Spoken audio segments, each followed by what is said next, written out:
Mr. Ellingson, I could see that you've lived here, what, since 1947, you said? May of that year. May of 1947. And look at these nice trees. It's nice. It's pretty. Real small when I first came. You know, and there's pretty English ivy growing here in the trees, and you've got a nice shield around your tree over there to keep it healthy. I could see why the city really, really wants to get its hands on this property like they've done countless others. Make a parking lot out of it, perhaps. Oh, yeah, or, you know, get some rent from a good liberal lawyer or something. Yes. This little loving letter right here, I'll just read part of it. Austin Health and Human Services, Travis County Health Department, Environmental Human Services. That's gangsters calling themselves service agents. It says, this is an inform you that a condition in violation of ordinance or state law exists on property located at 407 West 37th Street. If they want to come by and see the evil property that you live on, see, I came by before you, when you first faxed me this. And you told me that since then you raked up a few leaves. That's all you've done to straighten up the property. And it's still shocking to me. It's your property. That's not the argument. You should be able to do what you want on your property unless you've signed a homeowner's clause. And as far as I know, over here on 37th, there is no homeowner's clause, is there? To my knowledge, I don't recall one. So you exercised your constitutional right. You've gone to city council. You've written letters. You've made phone calls. And now you're being singled out and being harassed for no reason. That does seem to be, cause and effect reason. It does seem to be prudent. How long have you lived here? Since May of 1947. Well, how dare you be a hard-working arborist and a person that's engaged in other... I mean, that's just, how dare you? A bourgeois member. A member of the bourgeoisie. That's right. Here's his property there, and he did nothing to it. That's exactly how it was. I drove by 3 or 4 days before we did the story and saw it, and the grass was uncut, unwatered. It was like 3 inches high and had dead spots in it, like any other, place with a lot of trees. And the place was well painted, nice indoors. I didn't see a tarp on the roof or anything, a danger to any children or anything. And there's some of his evil right-wing cats. Those are actually his cats, and he's got a dog. And he's also got a parrot back in his 2-story little house in the back. Lived there since '47. I actually built those houses himself. His wife died. And you can just see the problems that he's been causing. It's obvious that he's bad. And you can see and there's the arborist, a little trailer. They gave him a little bit of trouble about keeping that there. See, maybe if he was just like Goodman and became I'm sorry. Maybe if he was just like some of the people in government around town, nothing would happen to him. Maybe he would just be left alone. And here's the backyard, just the complete evil. You can see some lumber where he does a little bit of carpentry, and he didn't even straighten up before we came over. That's just the way it's been. There's the terrible long grass, just the worst thing I've ever seen. It was a little bit taller in back. It was probably 4.5 inches tall in back. And see, we're not hiding anything. We're showing you the back. Just a bad man trying to live his life. There he is. God, he's got to be stopped. Oh, man.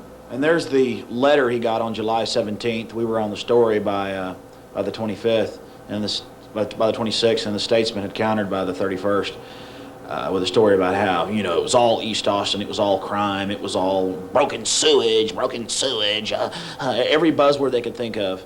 There's the little citation threatening liens on his house and $2,000 a day fines. Here we are at a council member's house, home, down here in Austin. And I'm not going to tell you their address or who they are, but you ought to see how overgrown their house is. I mean, this is just ridiculous.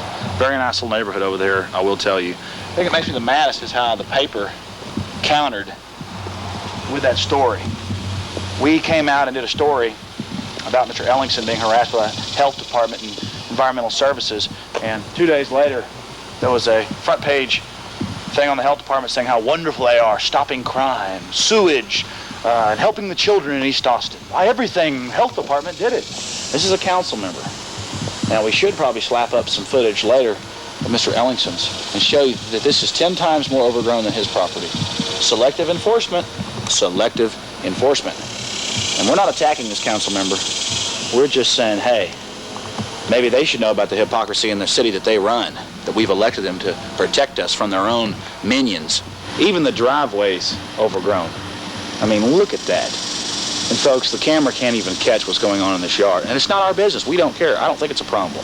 But the statesman does, the health department does. They agree $2,000 a day fines for non-compliance. Better take their home. Better bulldoze it. The council member owns 2 houses on that street. The one you're looking at right now is supposedly where the neighbors told us she lived. That's where the hot tip told us she lived, and then we checked it out, and that is where the council member lives. And we asked 5 different neighbors. They all said, oh, yes, the council member lives there. Then they pointed us to the rent property across the street. I don't mean to laugh, but it looks like you'd see a great macaw parrot or something flying through, or Tarzan. It's unbelievable. Totally overgrown. You can't even see the front door. And it's a nice neighborhood. You can see the neighborhood there. I mean, she definitely has the worst properties in that neighborhood. We drove around a few streets, and it was just unbelievable. It seems like bureaucrats are all the same. I mean, they'll tell us how to do everything. When you go look at them, they're slobs. She owns that property. That's the rent house across the street. Holes in the roof. They have a tarp over it. You can't see how the wood's rotting. And I wish we would have got a bigger camera shot of the entire property. There must be a little trail to the door. It's unbelievable. And I'm saying leave her alone. Leave the council member alone. But if this doesn't make us act, if this doesn't make us... Now, there's her actual property where she lives. And the camera just does not catch it.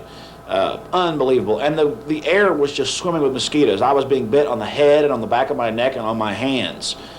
You know, I try to make jokes out of it and make it to where we can handle it, but really it's scary. And then to see the Austin American Statesman come out with a front page story on the cover saying, tall weeds cause crime, you know, East Austin, all these buzzwords. No, it's $2,000 a day, folks. They love it. They're making tons of money out of this, squeezing people with environmental services. I'm not trying to cause a bunch of trouble for this person. I'm saying they're running our city, and they're going around harassing people, and then it's just hypocrisy, man. And then people called the show last week, and called my radio show too, and said, oh, you know, we got to cut that grass. It's for the, you know, hurting, crime, bugs, breeding. And I'm like, he had 3-inch grass. Oh, the city wouldn't do it unless it was needed. Well, all right then. If Ellington's land's bad, then get over their city and put liens against her. $2,000 a day. Their own. Well, last Thursday's Austin American Statesman had it in there. $2,000 a day is needed. It's important to keep us safe. Yeah, safe from what, you know? Well, we were leaving Mr. Ellingson's place in less than 150 feet from where he lives, right in the middle of the street, some giant potholes. See, the city won't even wipe its own nose, but it'll abuse older people in town and force them, terrorize them into giving them more money for their bureaucrat behavior. See, all the money is going for bureaucrat salaries.